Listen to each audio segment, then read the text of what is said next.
Buenas tardes a todos, bienvenidos a esta desértica sala.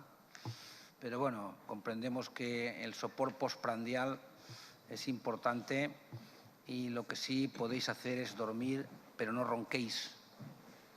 El que ronque, ya veremos. Bueno, fuera bromas, vamos a hacer una sesión que teníamos depositadas tenemos depositadas muchas ilusiones en dar a conocer a los médicos e investigadores los resultados del PICAF 1. La verdad es que ha coincidido con diferentes sesiones y los residentes me están comentando que están en talleres. Por eso es una lástima, porque ayer era un momento propicio en la cena para haberlo presentado, ayer noche, que teníamos allí a 100 residentes. Por tanto, a lo mejor esta noche en la cena institucional lo presentamos, me cago en la mar. Bueno, fuera bromas, vamos a empezar la sesión. Me acompaña en la moderación Gustavo Reyes Roca y él va a presentar a los ponentes. Bien, buenas tardes a todos. Gracias por estar aquí. Van a ser ponentes el doctor Juan Carlos Romero Vígara, que es médico de familia del Centro Salud Manuel Encina de Cáceres y es vocal de la Junta Directiva de Semergen, de la Junta Directiva actual. Lorena Muñoz González, también médico de familia del Centro Ciudad Jardín de Málaga. Josío Antoine Silvero, médico de familia del Servicio de Urgencia del Hospital General d'Ontinyent de Valencia y es miembro del Grupo de Trabajo de Dolor de Semergen. Y, por último, el doctor Javier Benítez Rivero, médico de familia y geriatra, como no podía ser de otra manera, del Centro de Salud La Laguna de Cádiz y es miembro del Grupo de Trabajo de Tutores de Semergen. Creo que sin más dilación y visto que llevamos retraso, pues yo creo que deberíamos empezar. Y si te parece, Juan Carlos. Yo te tengo a ti primero. Vale, pues empieza Lorena. Yo te tengo en el programa a ti primero. Mira, Juan Carlos, Lorena, yo sí, Javier. Gustavo, mi nombre es Lorena. Terminé la residencia en mayo, este año en Málaga. Bueno, y hoy venimos a presentaros una vez más el proyecto PICAF. Este proyecto es el primer proyecto realizado por residentes a nivel de toda España, lo cual por ello estamos muy orgullosos porque es algo pionero que puede dar lugar a futuros estudios. Como sus siglas indican, el PICAF es el estudio para valorar la prevalencia y las características clínicas sociosanitarias de los pacientes atendidos en consulta de atención primaria. El objetivo principal del estudio es el que sus siglas marcan, pero al igual que otros estudios también tiene una serie de objetivos secundarios, como es valorar el grado de control de los principales factores de riesgo cardiovascular en relación con las guías de práctica clínica habituales y describir, por tanto, el perfil farmacológico y adecuación a dichas guías. Esto nos hace estimar la comorbilidad asociada a estos pacientes, que la mayoría pues, suelen ser pluripatológicos. Otro objetivo secundario bastante importante es clasificar a los pacientes en relación a los factores y la puntuación obtenida con la valoración de las actividades básicas de la vida diaria y test de ejecución o desempeño. Esto nos permite pues, detectar de forma precoz la pérdida de función de estos pacientes, que ya sabemos que a estas edades cuanto antes lo podamos diagnosticar, pues mejor. Todo esto en conjunto pues, nos establece un pronóstico vital de estos pacientes que son en su mayoría pluripatológicos. El diseño del estudio es un estudio observacional, multicéntrico, realizado en condiciones de práctica clínica. Los pacientes que se han ido reclutando en consulta han sido pacientes mayores de 65 años mediante un muestreo consecutivo. Conforme los pacientes iban acudiendo a consulta, si cumplían estos criterios, pues se iban añadiendo por supuesto, previo consentimiento informado. Este estudio comenzó en la Comunidad Valenciana. Nosotros siempre que lo presentamos nos gusta decirlo porque se vio que allí estaba dando muy buenos resultados y se quiso extrapolar a toda España y a las diferentes comunidades autónomas. Tiene la aprobación del Comité Ético del Hospital Clínico de San Carlos de Madrid.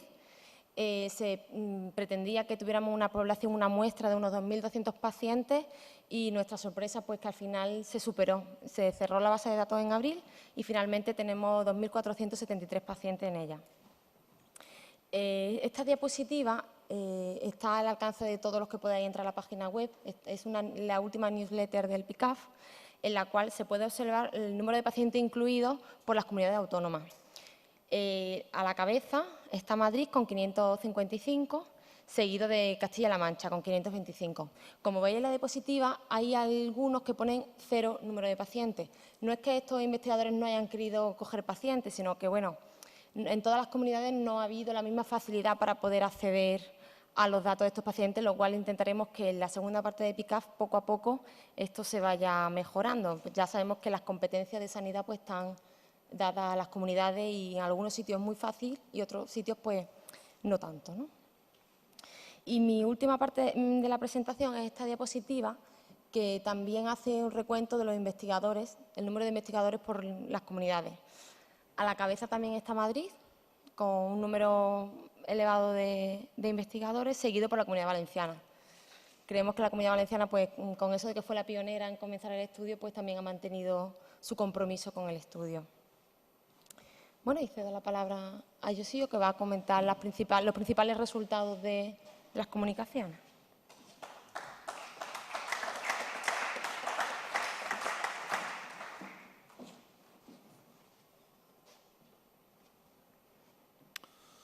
Buenas tardes, yo soy Josío Silvero.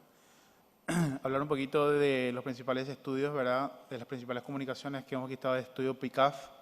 Es un estudio que lo sentimos muy propio, porque ya se ha iniciado en la Comunidad Valenciana, ¿verdad? Yo soy uno de los, vamos a decir, uno de los propulsores, ¿verdad? Gracias a Dios tenemos la colaboración de los compañeros y lo hemos podido llevar a nivel nacional.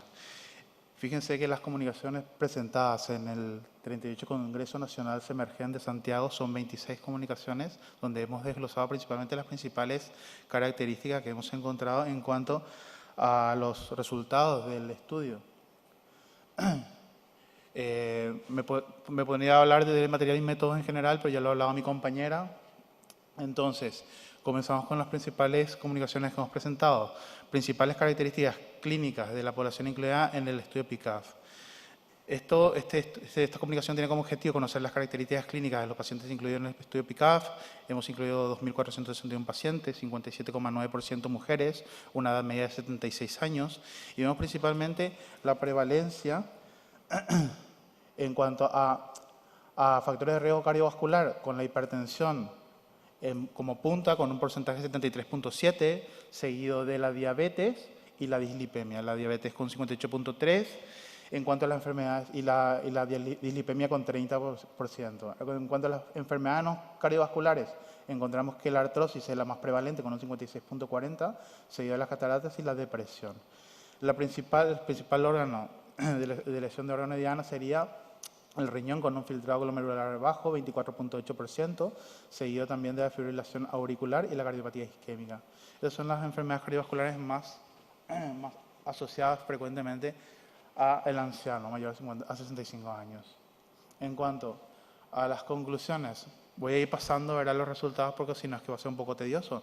Entonces me voy a centrar principalmente en hablar de las comunicaciones principales y sus conclusiones. En cuanto a las conclusiones, los resultados de nuestros estudios indican una alta prevalencia de hipertensión, como hemos dicho, de enfermedad renal crónica y de artrosis en esta población incluida. 4 de cada 10 pacientes están tratados con con 7 o más fármacos y 2 de cada 10 con 10 o más. O sea, fíjense la polimedicación que tienen estos pacientes. El siguiente estudio sería la relación entre el nivel educativo y la comorbilidad del estudio PICAF, que tiene como objetivo conocer la relación entre el nivel educativo y la comorbilidad en los pacientes incluidos en el estudio. En cuanto a resultados, vemos los mismos datos, ¿verdad? Los 2.461 pacientes. Vemos que 74,9% tiene estudios básicos y 25,1% tiene nivel de estudios superiores, o sea, medios o superiores. Vemos que hay una mayor tasa de porcentaje en cuanto a obesidad, insuficiencia cardíaca, enfermedad renal, artrosis, ansiedad y depresión en las personas que tienen una educación básica, no así el cáncer, que se encuentra en mayor proporción en las personas que tienen educación superior. O sea, ahí la relación estudiar produce cáncer. Y encima está apoyado significativamente. La edad media de ambos grupos fue 76,5 y 74,5 años, respectivamente. En cuanto a las conclusiones, el 75% de los pacientes incluidos tienen estudios básicos, siendo la mayor parte de ellos mujeres. En este grupo hay una mayor prevalencia de obesidad, insuficiencia cardíaca, enfermedad renal crónica, artrosis, ansiedad y depresión. Y en el grupo de educación superior la prevalencia del cáncer es mayor. No se encuentran diferencias estadísticamente significativas en cuanto a hipertensión, cardiopatía isquémica, ACV, EPOC, fibrilación auricular, ulcus duodenal o hipotiroidismo. Tercera comunicación, prevalencia de ansiedad y depresión en pacientes de estudio PICAF. El objetivo es determinar la prevalencia de ansiedad y la depresión en los pacientes que estuvieron incluidos. En cuanto a los resultados, vemos que hay un porcentaje muy parecido entre los pacientes que tienen ansiedad, 20.3, y los que presentan depresión, 20.4. En cuanto a los géneros, vemos que las mujeres son mucho más prevalentes en cuanto a ansiedad y depresión. Llama la atención, ¿verdad?, que los valores son bastante significativos y también son muy parecidos en cuanto a las mujeres en porcentaje ansiedad y depresión, 28.4 para los pacientes mujeres que presentan ansiedad y 27.2 para los pacientes mujeres que presentan depresión. En cuanto a la asociación de patologías que presentan los pacientes con ansiedad y depresión, vemos una mayor predominancia del EPOC en los pacientes con ansiedad, una mayor predominancia de la artrosis en los pacientes que presentan depresión. En cuanto a la osteoporosis, los pacientes ansiosos hay en mayor porcentaje. El ulcus está muy igualado, o sea, vemos que los pacientes que presentan depresión tienen una relación mayor, y en cuanto al hipotiroidismo, el 30.7, o sea, los pacientes depresivos presentan mayor relación. Estos serían otros valores, pero con otras constantes. Hablamos un poquito que, fíjense que los casados presentan un 18.3 y un 17.7 en cuanto a la depresión. O sea, ¿qué significa esto? Significativamente hablando, que los casados son más ansiosos que depresivos, ¿eh? En cuanto a los estudios superiores, vemos que los depresivos presentan estudios superiores en mayor porción. O sea que teniendo estudios superiores presentas mayor cáncer y también mayor depresión, o sea, significativamente hablando, ¿no?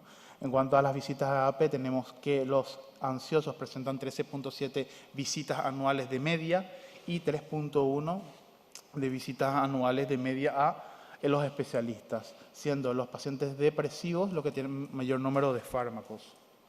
En conclusiones, en nuestra población incluida, la presencia de ansiedad o depresión fue muy frecuente, sobre todo entre las mujeres. Se observa además una asociación de patologías como EPOC, artrosis, osteoporosis, ulcus, hipotiroidismo de forma significativa. Conllevan más visitas a atención primaria y especializada, así como más consumo de fármacos. Siguiente comunicación es valoración del perfil farmacológico en la población incluida en el estudio PICAF. Y el objetivo es más que nada conocer el perfil del paciente polimedicado que están incluidos. Hay una metodología específica, ¿verdad?, que ya ha hablado mi compañera, y vemos en cuanto a los resultados que los pacientes polimedicados y no polimedicados difieren en cuanto a la edad. Los polimedicados tienen mayor edad, tienen mayor índice de masa muscular, mayor índice IMC, tienen también mayor perímetro abdominal, presentan mayores cifras de glicemia, de triglicéridos, una mayor cifra de creatinina, colesterol, HDL, LDL. En el HDL, los no polimedicados obviamente presentan un mayor HDL, ¿verdad?, como debería ser. Hay una relación en cuanto a los polimedicados con la hipertensión, diabetes, el perímetro abdominal, la dislipemia, la hipertrofia ventricular izquierda, el ictus, la insuficiencia cardíaca, la arteriopatía y las demás patologías, ¿verdad?, que en cuanto a los pacientes no polimedicados. Entonces, como conclusión, podemos decir que la polimedicación se presenta más en los pacientes de mayor edad, en las mujeres, con factores de riesgo como la hipertensión, obesidad, diabetes y dislipemia, y se asoció a cardiopatía isquémica, hipertrofia ventrículo izquierdo, insuficiencia cardíaca, hipertensión, arteriopatía, ictus y diabetes. Siguiente comunicación, comorbilidad y tratamiento farmacológico en la población diagnosticada de artrosis, pacientes artrósicos que estuvieron incluidos en el estudio. El objetivo fue conocer la comorbilidad y los tratamientos farmacológicos. En cuanto a resultados, encontramos que de los 2.461 pacientes, 1.387, que es 56.4% de estos pacientes presentaban artrosis, el resto no. Entonces, con respecto a esta población, se encontró una mayor prevalencia de dislipemia, hipertensión, sobrepeso, obesidad y perímetro abdominal. También se encontró que esos pacientes artrósicos tomaban con mayor frecuencia hipotensores, gastroprotectores, analgésicos y polipemiantes. En cuanto a las conclusiones, más de la mitad de la población analizada padece artrosis. En esta población son más prevalentes la dislipemia, la hipertensión, el sobrepeso y el perímetro abdominal. 3 de cada 4 pacientes tomaban 5 más fármacos en el momento de la entrevista, siendo los más prescritos hipotensores, gastroprotectores, analgésicos e hipolipemiantes. Prevalencia de la enfermedad renal crónica en la población con artrosis incluida. A ver, enfermedad renal crónica y enfermedad renal crónica oculta son dos entidades. La enfermedad renal crónica es la que se conoce y la oculta es la que el paciente presenta cuando tiene un filtrado glomerular menor a 60 y no está detallado, ¿verdad?, como una patología en sí por el médico de cabecera en la historia clínica. Entonces, vemos que la enfermedad renal crónica, se presenta en estos pacientes en un 25.2%. El 9.5% de estos pacientes que presentan enfermedad renal crónica era conocida y un 15.7% presentan una enfermedad renal crónica oculta. No se encontraron diferencias en cuanto al sexo. Los pacientes artrósicos con enfermedad renal crónica presentaban más prevalencia de hipertensión, hipertrofia del ventrículo izquierdo, insuficiencia cardíaca y arteriopatía periférica. Esos son datos que se han encontrado significativamente importantes desde el punto de vista estadístico. En cuanto a las conclusiones, la enfermedad renal crónica se presenta más en los pacientes de mayor edad, mujeres y con factores de riesgo como la hipertensión, hipertrofia del ventrículo izquierdo, insuficiencia cardíaca y arteriopatía periférica. La enfermedad renal crónica en los pacientes con artrosis se asoció a hipertensión, insuficiencia cardíaca y hipertrofia ventricular izquierda. Adecuación del tratamiento farmacológico con antibióticos orales. En cuanto a los resultados, se incluyeron los que estaban ya incluidos, ¿no? Se encontraron que el 30.2 presentaba un filtrado glomerular menor a 60. Se encontraron que en cuanto a los estadios de la enfermedad renal crónica, en el estadio 3A estaban 62.1%, 61 estaban en el estadio 3B, el 8.9 está en el estadio 4 y en el estadio 5 está el 1.8. Encontraron que los fármacos más utilizados por esta cohorte de pacientes es la metformina, seguido la insulina, los IDPP4 y las sulfonilureas. La insulina es el fármaco más utilizado en el estadio 4 y encontramos como particularidad que en el estadio 5 3 pacientes estaban recibiendo metformina. En cuanto a las conclusiones, los resultados de nuestro estudio indican una inadecuación del tratamiento antibiótico en pacientes con enfermedad renal crónica y llama a la utilización de metformina en los estadios 4 y 5, que en estos estadios es un fármaco contraindicado por las guías de práctica clínica internacionales. Muchísimas gracias.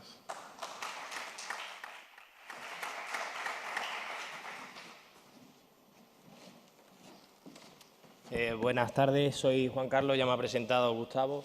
Quiero despertaros un poquito de la siesta, porque llevamos detrás de este proyecto bastante tiempo, porque quiero que a partir de ahora pues sea el buque insignia de los residentes dentro de la sociedad y porque tenemos que dar prueba y ejemplo de ello. Como habéis visto, la parte metodológica nos la ha presentado Lorena, la parte de cómo ha ido a nivel de comunicaciones en este congreso y en otros muchos yo sigo. Y hay dos patas fundamentales, una de ellas como objetivo secundario, que es analizar cuáles son las patologías, los factores de riesgo cardiovascular en esta población.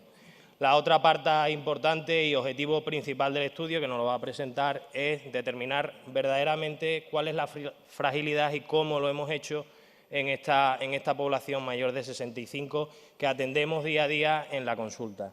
Pues bien, en principio yo voy a hablaros sobre el análisis que hemos hecho respecto a prevalencia de todos los factores de riesgo que veis: hipertensión, dislipemia, diabetes, obesidad, tabaquismo y filtrado, esos resultados globales. Por supuesto, hemos querido también analizar una vez concluido los 2.461 pacientes, el riesgo cardiovascular global en estos pacientes mediante el riesgo Framingham y determinar la edad vascular. Y en tercer lugar, os hablaré de cómo tenemos controlados a los pacientes en esta muestra. Pues bien, una cosa es cuando el paciente declara su hipertensión y otra cosa es cuando nos ponemos a analizar realmente si tienen esta hipertensión o no. Pues bien, para ello el primer análisis lo hicimos determinando si los pacientes estaban tomando fármacos hipotensores o presentaban una presión arterial por encima de 140/90, será el criterio para determinar que teníamos una prevalencia bastante alta, tenemos mucha prevalencia de hipertensión arterial, con una diferencia estadísticamente poco significativa entre hombres y mujeres. Ese es el primer dato. Otro dato es saber y estratificar cuál es el estadio o el riesgo, el grupo de control que tienen de tensión nuestros pacientes, y observamos cómo gran parte de ellos parece que están en un control o bien normal o óptimo, y destaca en un 30,3% los pacientes que presentan una hipertensión grado 1, un 30,3% de ellos teniendo un control peor, bueno, pues de grado 2 un 6,3% y de grado 3 un 1,1%. El grado de conocimiento y la existencia que tenían los pacientes de su hipertensión arterial, como vemos, un 11,4% de ellos desconocían. Este dato lo estableceremos tanto en dislipemia y veremos también la diferencia que hay con diabetes, ¿no? El grado de conocimiento que tiene el paciente respecto a ese factor de riesgo. Analizamos también bueno, pues la prevalencia de dislipemia, y una manera de hacerlo pues era analizando el colesterol total y el LDL, estratificando por grupos por debajo de 200, entre 200 y 250 y más de 250, vemos realmente una prevalencia de dislipemia de un 64%, estadísticamente significativa, y si lo medimos o analizamos a través del LDL, objetivamos que por debajo tenemos un 88,2% por debajo de esta cifra. Entonces, pareciera que tenemos a pocos pacientes dislipémicos analizando solamente este parámetro. Pero si verdaderamente valoramos todos estos parámetros en el análisis, tratamiento farmacológico hipolipemiante o la presencia de cifras de colesterol por encima de 200, 150, un HDL menor de 45 o triglicéridos por encima de 150, vemos que la prevalencia se dispara muy ostensiblemente, un 85%, destacando a las mujeres como grupo o como sexo con prevalencias más altas. Por tanto, las mujeres parece que en nuestra muestra tienen una mayor prevalencia de dislipemia. ¿Veis la diferencia respecto a la hipertensión? El 33%, por tanto, de ellos desconocían la existencia del problema, un 11,2% en el caso de la hipertensión. Y respecto al análisis de la diabetes mellitus, al analizar la muestra, objetivábamos que la forma en que nosotros determinamos hoy día que un paciente sea diabético, que es la hemoglobina glicosilada, al analizar los datos nos dimos cuenta que de los 2.460 pacientes, solamente, pero la verdad que era una cifra bastante importante, 1.015 pacientes disponían de la hemoglobina glicosilada. Entonces, para realmente establecer el análisis de prevalencia de diabetes mellitus, tuvimos que determinarlo objetivándolo mediante si tenían tratamiento antidiabético oral, si estaban en tratamiento con insulina o si presentaban una glucemia por encima de 126. Estableciendo este criterio, la prevalencia que objetivamos de diabetes en nuestra población es de un 29,4%. Es apreciablemente mayor en el caso de los hombres que en el de las mujeres. Si estratificamos por grupos de edad, parece que a medida que avanza la edad, en este grupo en concreto, en el subgrupo de 85 a 89 años, encontramos una mayor prevalencia de diabetes, aunque no estadísticamente significativa. Y fijaros cómo nuestros pacientes diabéticos analizados parece que sí conocen más respecto a los hipertensos y con dislipemia que tenían diabetes. Solamente el 7,2% desconocían el diagnóstico. Centrándonos en la obesidad, como veis en la gráfica, el 9,3% de los pacientes presentan un normopeso, o sea, un bajo peso, perdón, y fijaros en las cifras de obesidad y obesidad mórbida y sobrepeso. A partir de sobrepeso y obesidad las cifras aquí se disparan. Tenemos una población con una prevalencia de sobrepeso a partir del IMC de un 38,7%. Eso es una cosa importante. a tener en cuenta y una obesidad grado 1 en un 33,1. En el caso de las mujeres, cabe destacar que se mueven en los extremos de estos grupos, es decir, las mujeres nos encontramos o bien que tienen bajo peso o bien que se encuentran en una situación de obesidad moderada o mórbida. Si medimos a través de los criterios de perímetro cintura patológico, vemos cómo la prevalencia, tanto en hombres como en mujeres, pero más superior en el caso de las mujeres, se eleva en pacientes estratificados como riesgo muy elevado. Por encima de 102 de perímetro de cintura, en el caso del hombre mayor de 88, vemos cómo se dispara la prevalencia categorizada mediante el perímetro de cintura.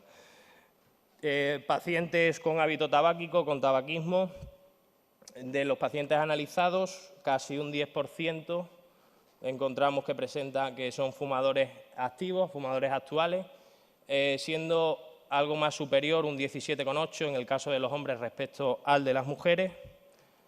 También hemos querido traeros los resultados globales en cuanto al filtrado glomerular y para el análisis pues, hemos utilizado distintas medidas del cálculo, destacando sobre todo las diferencias, si os fijáis, si lo medimos mediante la fórmula MRD con respecto al Crocov, que es, digamos, las dos medidas que nos han salido significativas, y vemos cómo nos establece la existencia o prevalencia de una enfermedad renal en un 21,2% si lo calculamos a través de esta fórmula, frente a un 35,5% si lo hacemos a través del Crocov. Estas proporciones de filtrado fueron superiores en el caso de las mujeres, de enfermedad renal. Me quedan dos cosas que deciros, dos cosas importantes, y era cómo hemos analizado el riesgo cardiovascular global en nuestros pacientes. Para ello se ha utilizado la ecuación desarrollada por De Agostino para calcular el riesgo Framingham a 10 años, en el que se intenta medir el riesgo coronario, ictus, arteriopatía periférica e insuficiencia cardíaca en ese periodo. Destaca cómo prácticamente en el grupo de mayor riesgo, es decir, estratificado, que es de más del 25%, se objetiva un 84% de hombres, por tanto tenemos ahí una punta importante, y en el caso de las mujeres también un 17% se encuentran en esa estratificación del riesgo a través de esta fórmula. Esta diapositiva, la verdad que también tiene que sacar bastante fruto.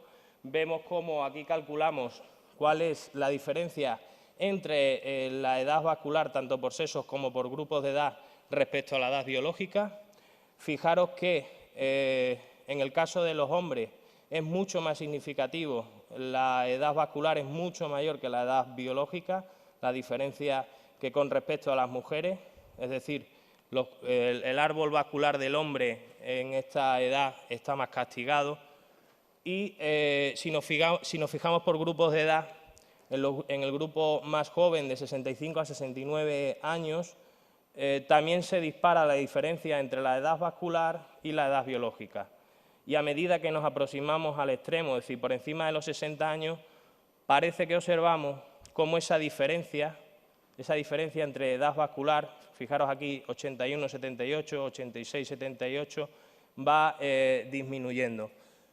Esto pudiera asociarse a lo que se denomina fenómeno de supervivencia, y es que los pacientes de más edad que observamos en nuestra muestra tienen menos edad vascular porque son los que sobreviven, y el resto, pues evidentemente, los que tenían más edad vascular ya han fallecido. Otro de los análisis que os quería traer es cuál es la diferencia respecto a edad biológica y vascular de los pacientes hipertensos comparados entre sí, de los pacientes diabéticos con respecto a los no diabéticos y los que presentan dislipemia. Como podéis observar, respecto a la población que no presenta ningún factor de riesgo, vemos que evidentemente el ser hipertenso se asocia claramente con una mayor edad vascular, 1,57. Aquí vemos también, respecto a la diabetes, cómo existe también un mayor castigo al árbol vascular respecto al no diabético, y en el caso de la dislipemia encontramos la misma diferencia. Destaca la diabetes dentro de los 3 factores de riesgo cardiovascular importantes como el que de alguna manera se asocia a, digamos, a que el paciente presente una mayor edad vascular como factor de riesgo que más influye en ella. Y me queda poco que deciros, esto es otra de las cosas importantes, el control de los factores que tenemos en estos pacientes y deciros cómo lo hemos analizado. Los criterios que hemos utilizado de control son estos. En el caso de que fueran pacientes menores de 65 a 80 años, el criterio de control era que tuvieran una presión por debajo de 140/90. En el caso de los mayores de 80, por debajo de 150/90.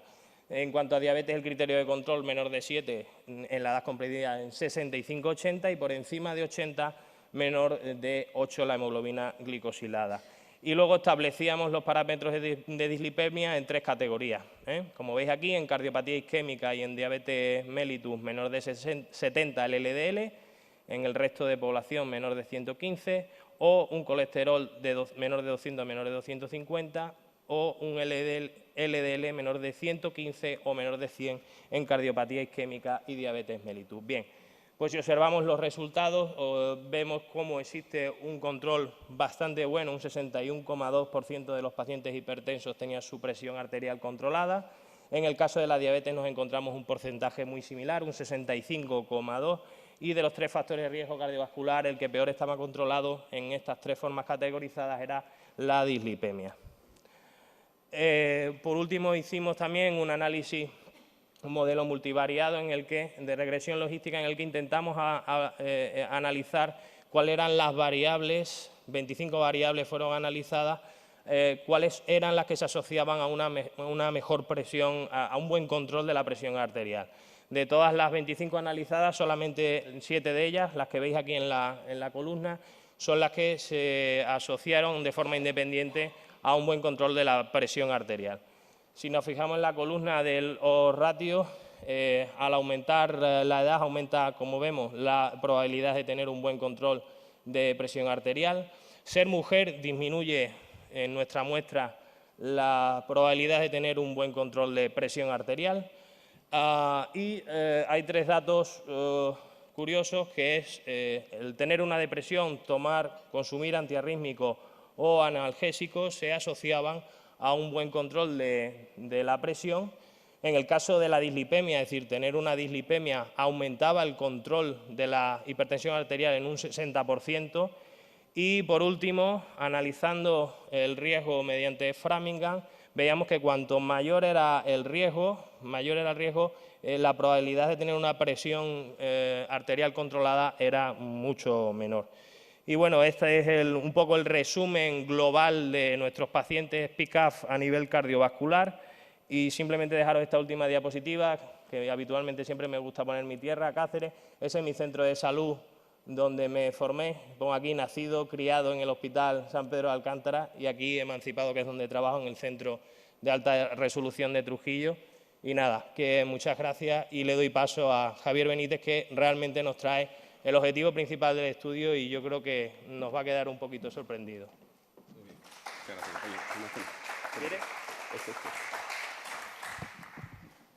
Muy bien, buenas tardes. Yo no sé si voy a terminar de dormir o os voy a espabilar. Yo soy un bicho raro, que además de médico de familia, en puestos de salida ya para jubilarme, que espero que me caiga la breva dentro de poco, además que me gustan estas cosas. Y me gustan estas cosas, pero además para convenceros de lo útil que puede ser en nuestro día a día.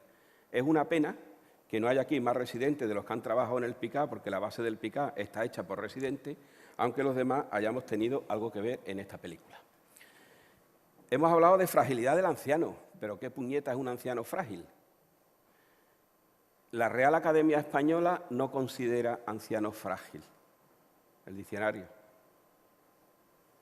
Y nosotros estamos lucubrando.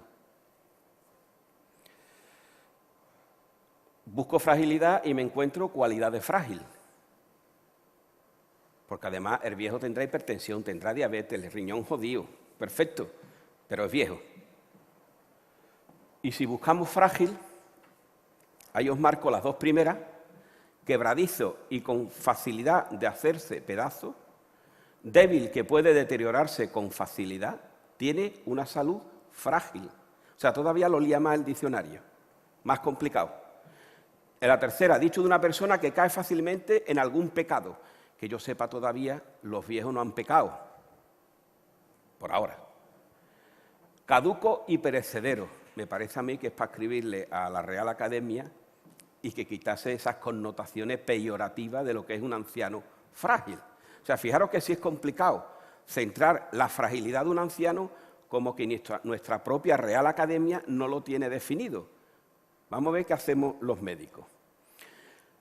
La fragilidad de Friel en el 2001 decía pérdida de peso no intencionada de más de 5 kilos o un 5% de peso corporal en un año. Fijaros el IMC que hemos obtenido. Debilidad muscular, cansancio o baja resistencia a pequeños esfuerzos, lentitud de la marcha, nivel bajo de actividad física. 2001, estamos en el 16. Quedaros con esta imagen. El PICAF, el objetivo básico es determinar la prevalencia de las principales características clínicas y sociosanitarias de los pacientes mayores de 65 años en atención primaria. La metodología ya está explicada, son 2.461. Las variables, quedémonos con el dato de las variables porque luego la vamos a liar, a rizar y a volverla a liar. Ya se ha hablado del número de visitas, de ingresos hospitalarios, el estado civil, lo básico, del tratamiento que toma. Yo no lo he contado, Juan Carlos también, las variables estándares que se meten en todo este tipo de trabajo. Pero ahora aquí encontramos los matices propios de los pacientes de 65 años. Vamos a ver qué baterías de té le hemos hecho a los mayores para que entren en esta película. A todos le hemos hecho un Pfeiffer. Es un test de valoración cognitiva rápido, validado, sencillo y que detecta fácilmente trastornos cognitivos, ¿vale? Refresquémoslos ahí. Después hemos mirado la autonomía del paciente a través del Barber. El Barber, cuestionario de 9 ítems, que respondiendo a alguna de algunos de estos ítems con sí, ya tiene puntuación como de pérdida de autonomía. Tenemos después el instrumental de la vida diaria con el Lawton Brody, también validado y reconocido a nivel mundial, en el que vemos que si es capaz de usar el teléfono, hacer pequeñas compras, lavar, gestionar sus recursos económicos, sus recursos de medicamentos, valorado de 0 a 8. Tenemos después el TUG. El TUG es una prueba muy sencilla, el Time Get and Go, en el que le decimos al paciente que de una silla sin brazo se levante, camine 3 metros, se dé la vuelta y se siente. Ver qué tiempo tarda en realizar esa prueba. Ahora veremos los cortes en lo que lo tenemos centrado. La literatura dice que en 20 está el riesgo, y yo digo que no. Ya lo explicaré por qué. El estado de valoración nutricional a través del MNA, para ver cómo podemos centrar el posible grado o riesgo de desnutrición o malnutrición que tiene el anciano. Uno de los ítems de los criterios de Friel. Y por último, el Charson, test de comorbilidades, que es un test de origen en medicina interna, que habla de comorbilidades o cuando se sigue una corte, la mortalidad que tiene en los intervalos que se determinen en el estudio de 1, 2 o 3 años. Entonces, con esta batería, nosotros hemos trabajado realizándoselo al anciano y viendo y colocando los resultados. Por distribución de género, ya los tenemos, lo han contado los compañeros, tenemos ahí, pero ahora vamos a empezar a separar. Mayores de 80. ¿Cómo está? Hace 7 10 días salió en la prensa civil que aumentaba el número de mayores de 80 años. Cuando se va a planificar el recurso sociosanitario, a los políticos y a los gestores le da miedo el volumen de mayores de 80. Y además sale en la prensa siempre. Los hospitales de interna están llenos de viejos. Las urgencias están saturadas por viejos. Pero es que el viejo en este país tiene un carnet de identidad y tiene derecho a la salud reconocido en la Constitución. Hay que planificar para ello, no podemos dejarlo morir en la calle. Pero fijaros aquí la diferencia entre hombres y mujeres tan importante. Hay que tenerlo presente y ahora veremos cómo están. Valoración cognitiva, test de Pfeiffer. Fijaros, el test de Pfeiffer se puntúa en función del número de errores. Aquí os pongo una chuleta para que lo recordéis, de 0 a 2 errores, de 3 a 7, de 8 a 10 errores, normalidad, deterioro leve o deterioro grave, entre hombres y mujeres. Fijaros, en rojo, hombre, a mí hay gente que me dice, tú siempre ves el vaso medio lleno, pero aquí lo ves medio vacío. Vale, pues tú lo pintas como tú quieras, pero con deterioro grave el 1,5% de la población mayor de 65 años. Eso es una cifra alucinante, fuerte. Pero es que con deterioros moderado leve está el 12%. 12 y 1,5%, el 13,5% de la población mayor de 65 años tiene trastornos cognitivos, señores. Primer punto importantísimo. Y si lo separamos abajo, veis por hombres y mujeres. Si lo vemos con el nivel de estudio, que yo os he contado una parte ahí, he repescado estos datos para que veamos que los trastornos cognitivos en función del número de errores, sin deterioro, leve, moderado, severo, y con estudios superiores, fijaros, con estudios superiores no tienen trastorno cognitivo, pero fijaros, un 0,4, un 0,5, 1,7. A mayor nivel intelectual, menor deterioro cognitivo. Ahí están las cifras. Y ahí lo tenemos más claro todavía. Test de Barber. Nivel de autonomía del paciente en función de responder a alguna de estas 9 preguntas. ¿Vive solo? ¿Necesita ayuda? ¿No come caliente en la semana? ¿Necesita alguien que le ayude para sus actividades? ¿No sale a la calle? ¿Qué capacidad de autonomía cree usted que tiene? ¿Tiene usted alteraciones de la visión, de la audición? ¿Tiene usted ingreso hospitalario? El test de Barber es un test que salió en la literatura en los años 60, 70, 80, a partir de la barrera del 90 a 2000 quedó muy desnudado. Pero es un test que si nos fijamos en las preguntas, ¿viven solo? El 20% de la población mayor de 65 de España vive sola. Sin ayuda, el 6%. No comen caliente, el 5%. Necesitan a alguien que le ayude, el 17%. Tienen defecto de visión y de audición, pues el 30%. Los ingresos hospitalarios, el test de Charson lo desarrolla muy bien. Pero fijaros aquí, no salen a la calle. No salen. Si uno no sale, podrá estar más o menos limpio, más o menos lavado. Pero si no sale, no puede comprar alimentos y, por tanto, ¿cómo lo elabora? ¿Cómo se nutre? Fijaros que más de la mitad tenían alguna pregunta. Déjame el agua, que se me seca la boca, por favor.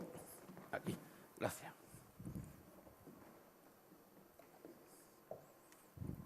¿Alguna pregunta? Más del 50%. Si separamos por hombres y mujeres, porque siempre había la creencia popular que decía la mujer es más autónoma que el hombre a partir de los 65 años. Eso en geriatría yo lo he escuchado a toda la vida de Dios, a los grandes popes. Y se decía, cuando la mujer se deteriora a partir de los 80, se deteriora a una velocidad mucho más rápida que el hombre. Si vemos aquí a las mismas preguntas, pero separadas por género, fijaros la significación y fijaros la barra verde, que son las mujeres, viven solas más mujeres que hombres, sin ayuda, no comen caliente, necesitan a alguien, no salen. Es decir, la mujer mayor de 65 años está más deteriorada, según el Barber, que el varón. La autoembroide, actividades instrumentales de la vida diaria. Hacer la compra, coger el teléfono, encargarse de su economía, de sus medicamentos. Fijaros, se puntúa como 8 nivel máximo de autonomía. 0, máxima dependencia, y tenemos los grados intermedios. Dice la literatura que en el hombre se podía centrar que el límite superior sería el 5% de estas edades, porque los hombres que ahora tienen 70, 80 años fueron educados en el pico, la pala, a trabajar, y la mujer en su casa encargándose de la educación de los hijos y encargándose del hogar.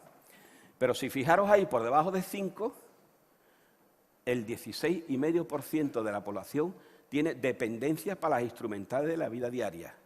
Barber, actividades básicas de la vida diaria, viven solos, no comen. La pregunta 1, 3, 5. Pfeiffer, cognitivo, el 1,5% más el 16, el 18% tiene trastornos cognitivos. Fijaros qué fotos estamos componiendo de este mayor. El Time Get and Go. Nosotros en el diseño del estudio estaba el corte a los 20 segundos, aunque teníamos fracciones por abajo y por arriba. ¿Qué sucede? Fijaros, mayor de 20 segundos es mayor riesgo de caída. Fijaros cómo están. El azul siempre es el hombre, y el verde la mujer, y el rosita es el total. Fijaros cómo aquí tardan más, tienen más riesgo de caída, pero fijaros que hay significación entre los hombres y mujeres. Aquí se ha deslizado esto un poquito. Hay diferencia entre unos y otros. La barrera no podemos centrarla en 20 segundos, porque ya publicamos y demostramos hace ya un par de años que Time Get and Go en 20 segundos dan falsos negativos en un 33%. Eso quiere decir que había ancianos que tenían un Time Get and Go por debajo de 20, pero se caen. Luego el test no era resolutivo. Por eso no podemos centrarlo en 20 segundos, sino que habrá que correr la línea roja, pasarlo hacia acá, ahora que está tan de moda hablar de líneas rojas. El MNA de nutrición, pues fijaros que nos encontramos en el test. El MNA se hace un test de un screening previo y si el screening es positivo se continúa la elaboración del test. El 11,8% tenía un MNA alterado, con significación entre hombres y mujeres. Si añadimos, no comen caliente en la semana, viven solos, no pueden salir a comprar y están obesos. Están obesos. El 16,5% de los que se continuaron resultaron con puntuación mayor del 23,5%. Es decir, fijaros a los extremos que estamos llegando al al dibujar el perfil de este mayor. Cuando metemos por medio el IMC, como ya ha hablado antes Juan Carlos en este punto, fijaros la diferencia del IMC. En los hombres 26, en las mujeres también 26, el total 26,5. Hay diferencia entre hombres y mujeres. Y cuando clasificamos según la tipología del peso, bajo peso, normal, sobrepeso y obesidad, es más o menos la misma gráfica, fijaros que están todos aquí. Entonces, ¿qué le está pasando? Si no comen caliente, no se mueven, no salen, ¿cómo están obesos? Son hipertensos, son diabéticos, han hecho un cisco. Aquí tenemos que llegar a buscar cuál es la causa que hayamos tenido estos datos en el PICAF-1. Pero ahora vamos a empezar a rizar. Vamos a hacer los multivariantes y los cruces. Y si vemos MNA, TUG y Soledad del Barbe, que es pregunta número 1, ¿vive solo? Sí. Pues mira, si vive solo, tiene normonutrición, están el 81% de los hombres, el 69% de las mujeres, con un TUG sin riesgo. Pero ahora bien, si viven solos, no hay riesgo de malnutrición y el TUG mayor, riesgo de caída, están el 17,60 y el 15,40. Es decir, fijaros la complejidad que hay para definir el perfil del anciano frágil si nos ajustamos a lo que hay en la literatura. Con Charson. El Charson hablaba de la comorbilidad y teníamos 5 comorbilidades, 0 a 1, hombres, mujeres, con comorbilidad baja, 2, 3, y con comorbilidad alta, hombres, mujeres. Los hombres tienen más comorbilidad y hay diferencia por sexo. Fijaros, por eso hablaba yo de la inutilidad de la pregunta número 9 del Barbe, ingresos hospitalarios, porque el Charson me lo va a recoger mucho mejor. Aunque el Charson para mortalidad hay que hacerlo en seguimiento en tiempos determinados.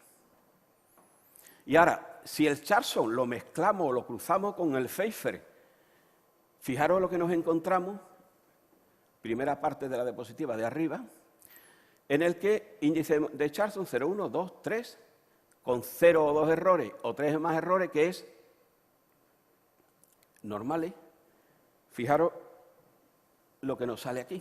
Y con Charson de 0 a 1 punto, una odds ratio ajustada por edad de 1,848 con significación.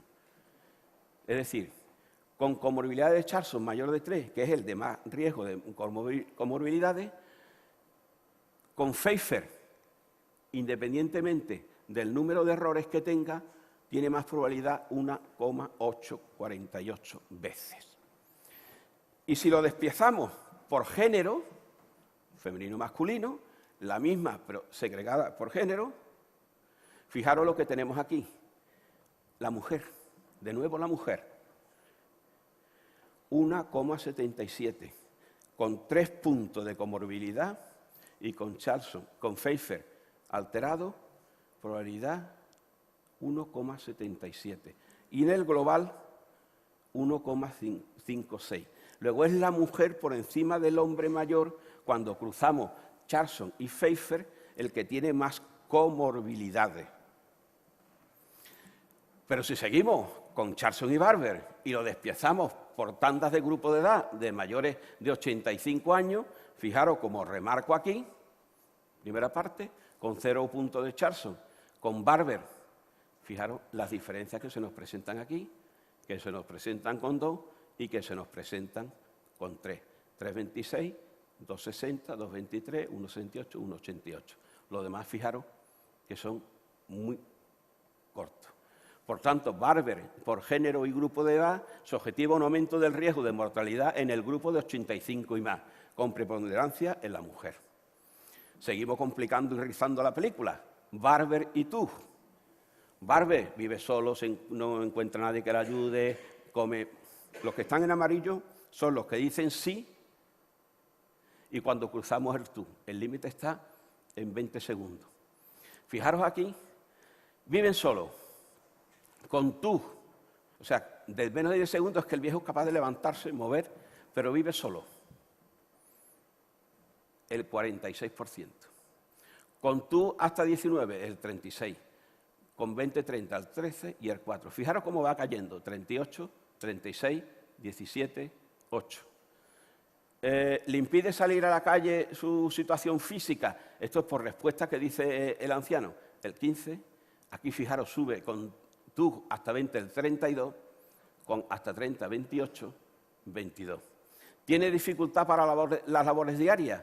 Sí, el 36, el 35, 18, 9. Luego, fijaros que no es tan fácil hacer la foto del anciano frágil ahora mismo.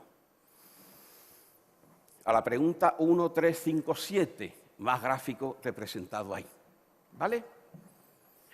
Y ahora, esta era la pregunta del millón, cuando con el epidemiólogo yo le hacía estas preguntas, que me sacara esta gráfica y nos cruzábamos los correos este verano. Y me decía nuestro compañero Antonio Segura, Javier, lo que tú quieres no lo puedo sacar porque no lo encuentro. ¿Y qué es lo que yo le pedía que me sacara? Yo quería el patrón oro de la fragilidad. Y yo le decía, por grupos de edad, por género, si fragilidad, tú mayor de 20 segundos, que ya sabemos lo que es, sabemos cuántos tenemos, con Barber que digan sí a la 1, 3, 5, 7, aquí falta un 3, y con Lauto menor de 6. Fijaros lo que salía, el 0,1%. ¿Qué pasa? ¿Que nuestros viejos están como una pera? ¿Son diamantes?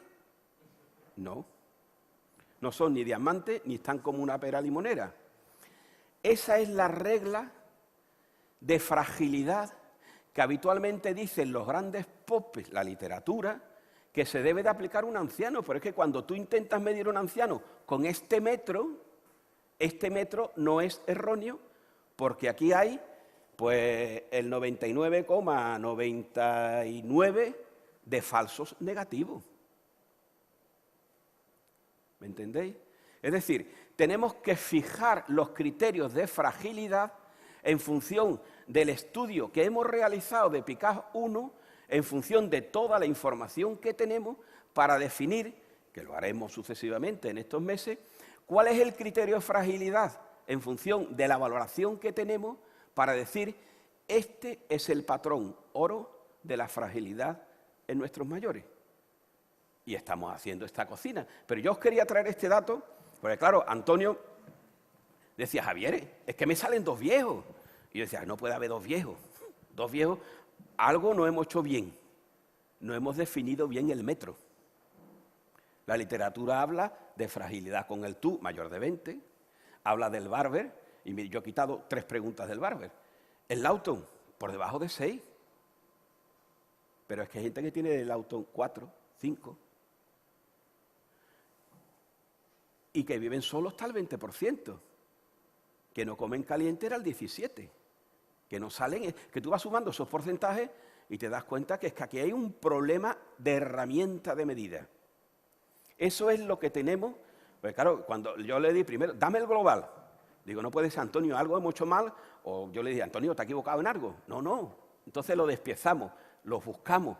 Es que hay 2 viejos. Ese tenía que ser el diamante del viejo frágil, porque lo tiene todo. Pero fijaros la importancia que tiene, que lo haremos en estos meses, de definir el patrón oro de la fragilidad de nuestros viejos. Y eso os lo contaré la próxima vez. Todo en el mismo día no puede ser. Luego, por tanto, mirando el vaso medio lleno, el Pfeiffer en el 86, el Barber viven solo el 20, no comen el 5, no salen el 9, defectos de audición el 31, el Lawton autónomo el 83, pero fijaros las coletillas que van quedando. Con riesgo de caída por debajo de 10, el 53, por debajo del 20, 32, pero es que quedan más. El MNA y el IMC, riesgo más nutrición, el 18, con IMC de 26 y bajo peso, 9,3. Comorbilidad de SASOS y comorbilidad, solamente el 5,4%. Luego, por tanto, seguimos trabajando todo el equipo PICAF y os contaremos la regla y el metro. Y, por supuesto, abierto a preguntas, sugerencias y muchas gracias.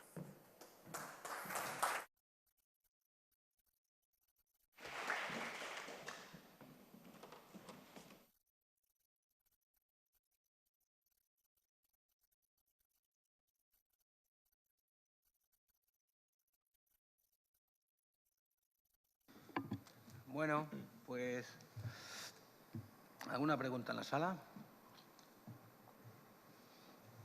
Dale el micrófono aquí, por favor.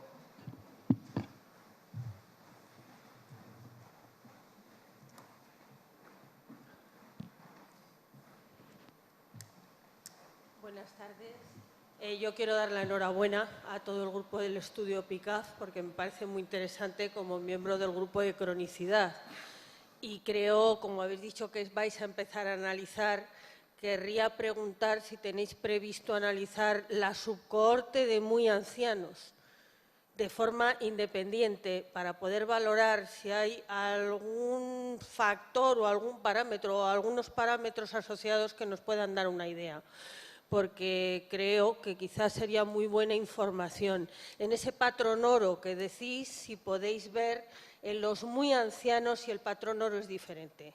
Yo he contado, ya responderé yo, he contado solamente una diapositiva en la que he separado mayores de 80, porque para una situación inicial de la fotografía, traer todo por los grupos, tengo el micro, gracias, por los grupos de edad y mayores de 80, pues esto sería muy farragoso. Pero efectivamente sí, es que no es lo mismo el viejo de 70 que el de 85 o el de 90. Entonces, primero este es el global y luego separaremos por grupo de edad y haciendo la barrera hasta 79 y de mayores de 80 en adelante, con la misma estructura de razonamiento. Y luego, lo he hablado anteriormente, pero creo que tendría una importancia nuclear para el futuro el que incorporarais, si podéis, algunas preguntas de percepción de la calidad de vida en ese colectivo.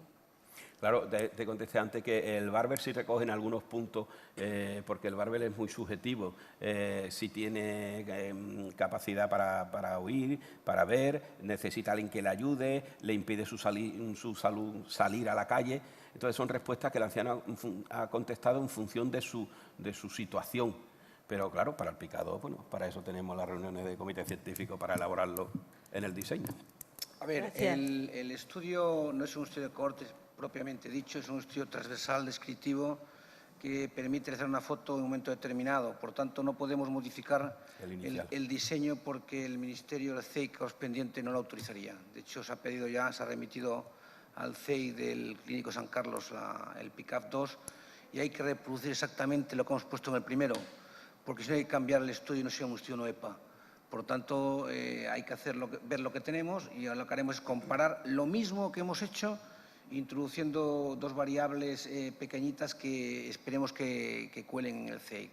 Para proponer esto habría que hacer un diseño de una cohorte prospectiva de 3, 4, 5 años, que es un estudio económicamente inviable.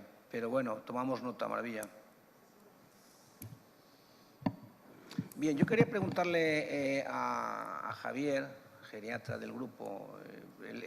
A mí me parece, enhorabuena por el análisis, yo también lo he mirado, lo he revisado y estoy un poco confundido. Porque la valoración de la fragilidad entraña, yo creo que una concepción muy variopinta, ¿no? Entonces, claro, yo veo a un paciente en la consulta con un Barber bajo, ¿no lo puedo diagnosticar desde frágil? Es una pregunta. Tengo que esperar a hacerle un Lawton Brody o hacerle un MNA o hacerle un Pfeiffer. El Barber, en cuanto puntúe en una casilla, es positivo. Vale, entonces, Sí. bien, yo entiendo Sí. que hay que buscar probablemente hacer un estudio de análisis de factores, sobre todo desde el punto de vista de análisis de región logística, para ver qué variables se asocian al valor predictivo más positivo de fragilidad. Claro. Pero en la práctica clínica yo no puedo diagnosticar a un paciente frágil por un Barber. Claro, por un Barber, por un MNA suelto, pero por un TUM. por uno solo. Claro, la literatura sí lo tiene concebido, pero Entonces, ¿no sería cuando tú haces, claro, sí que es lo que yo quería poner el problema encima de la mesa. Cuando tú haces el cruce somero inicial para ver la relación que tienen todas las variables, que por suerte están muy detalladas en la literatura, te das cuenta que no cuadran. Tú dices, con tú, este anciano es frágil. Con MNA, este anciano es frágil. Con Lawton Brody, este anciano es frágil. Pero si empiezas a hacer Pfeiffer, Barber, Lawton, ves que no cuadra. Este puzzle no cuadra. Por suerte, claro, está porque está evidenciado en la literatura. Pero por el Claro. caso de los test lo que mide es una capacidad distinta. Uno es la Claro. autonomía, otro mide el trío cognitivo, otro mide la instrumental, y un paciente frágil puede ser determinado por varias cuestiones, no solamente por una, ¿no? Y Estoy de falta acuerdo. falta la escena biológica. La hipertensión, la diabetes, el riñón, los no, traumatológicos. eso- Claro, eso también dibuja la figura del perfil del anciano frágil. La pluripatología asociada, la polifarmacia, como ha dicho Josio, que tiene asociada. Pues claro que dibuja el perfil. Pero por eso no es fácil que no sé a lo mejor si decirlo sería muy fuerte, con un criterio podemos errar el diagnóstico o la presunción de nuestro juicio clínico. Y lo bueno es que con la evidencia que hay y cuando intentemos hacer el cruce con todos estos perfiles, ver efectivamente que no hay falsos negativos, porque un falso negativo yo pienso que es un error, o que el falso negativo no sea muy abultado, que te diga que esto está erróneo. Bueno, otra cosa es asumir el sesgo de que no se ha hecho correctamente el cuestionario, ¿no? No, yo no le estoy echando la culpa al cuestionario ni a la forma, no. Es los test por separado, te dice la evidencia que te marca un anciano frágil. Vale. Perfecto. Ahora, vamos a ver lo que dice la literatura de la valoración geriátrica de la esfera cognitiva, de autonomía, del riesgo de caída, del nutricional y de la comorbilidad de Charson. ¿Cómo podemos mezclarla para evitar falsos negativos? Yo, eres geriatra, sigo sin entenderlo. De verdad. Ya lo pueden dar un correo porque creo que... Yo te lo explico en un café meo. Vale, vamos a seguir, vamos a cambiar de tercio. Espera, que quieren... No, que quería apuntar yo una cosa. Lo cierto es que, claro, como estabais diciendo, estamos midiendo cosas totalmente distintas. El resumen que yo quiero hacer es que se puede ser cojo, manco, visco y además estar vivo, porque la cuestión es que si se diera todo ese compendio de situaciones no tendríamos vivos a esos pacientes en esa muestra. Es decir, mi idea es que si hay un paciente con riesgo de caída, encima desnutrido, por cualquiera de esos factores no estaría vivo. Por tanto, a lo mejor nos tenemos que plantear que, por un lado, tenemos bien controlado a esos pacientes desde el punto de vista cardiovascular, y esa es la hipótesis que yo mantengo ahí, y que son totalmente mediciones y variables independientes unas de ellas, sin que ninguna de ellas no presumiblemente aumente el riesgo de que ese paciente tenga una mayor mortalidad, que esa es la cuestión que deberíamos de plantear. Claro, porque el paciente es pluripatológico. está polimedicado, pero además, ¿qué define la fragilidad? Pero ese paciente a lo mejor es pluripatológico, ¿eh? No. Hay gente con un solo fármaco. Sí, pero hay con varias enfermedades, como nos han salido ahí. Claro, han salido hipertensos o diabéticos y o EPO, o artrosis, con 1, con 2, con 3 fármacos. O sea, en la esfera, podemos decir, biológica, muy bien definida. Ahora vamos al tema de fragilidad. Fragilidad concebida como los criterios de Frey, que son los más extendidos, de 2001, que habla del anciano que no es capaz, que tiene limitación de movilidad, que tiene pérdida de peso. Claro que si tú etiquetas un anciano por el Barber o por el TUS de frágil, no estás errando la praxis, ¿no? Pero si queremos colocarle con nombres y apellidos, es donde puede aseverar. Por eso, cuando hacemos tanta selección de datos, no lo hemos detectado. Por eso, seguiremos analizando entre los multivariables, la regresión. No puedes definir la fragilidad. Cumple un criterio, cumple 2 criterios, Claro. cumple 3 criterios, cumple 4 criterios, cumple 5 criterios. Claro. Gol estándar, 5 criterios. Claro, digo yo, para no complicarnos a lo mejor la idea Claro. con la parte 2. Pero eso no lo vamos a contar todo hoy. No, claro, pero que es mucho más fácil decir, cumple un criterio, cumple 2. Y del criterio que frágil cumple leve, uno, frágil este o moderado, frágil severo y muy frágil. Claro, Entonces, claro. estratificar por escalas. Por eso Claro. a veces buscamos el revisamiento. Pero que esta es la de cosas. foto inicial y de aquí salen los otros que están en los fuegos, en cocina. Y luego me gustaría también ¿Entiendes, hacer no? un apunte, y es que fijaros que la muestra que hemos analizado es a partir de residentes que están en un centro docente, que están tutorizados. Fijaros en la parte cardiovascular que os he mostrado, cómo son pacientes muy bien controlados. Quiero decir, evidentemente, probablemente estemos en lo cierto de que el resto de la población, pero también hay que tener en cuenta eso, es decir, que es una población probablemente muy bien controlada y aún así nos encontramos esos datos de fragilidad.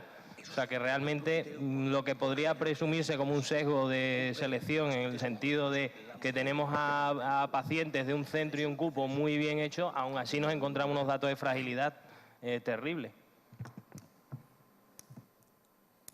Yo lo que me parece entender, Javier, y el resto de ponentes de la mesa, si mal no me equivoco, es que dudamos con estos resultados de la precisión, y hablo de precisión matemática, del diagnóstico con esos criterios. Entonces, mi pregunta,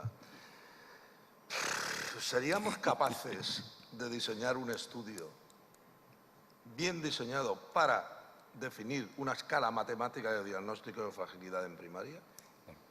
Es decir, todos sabemos qué precisión tiene Framingham, qué precisión tiene Score, Curris. Sería diseñar una escala matemática. Claro. Yo cuando este verano he estado trabajando toda esta información durante este verano, me planteaba el tema de cruzarlo porque digo, aquí no estoy viendo el metro, no veo la herramienta de medida. No veo la herramienta de medida, no la veo.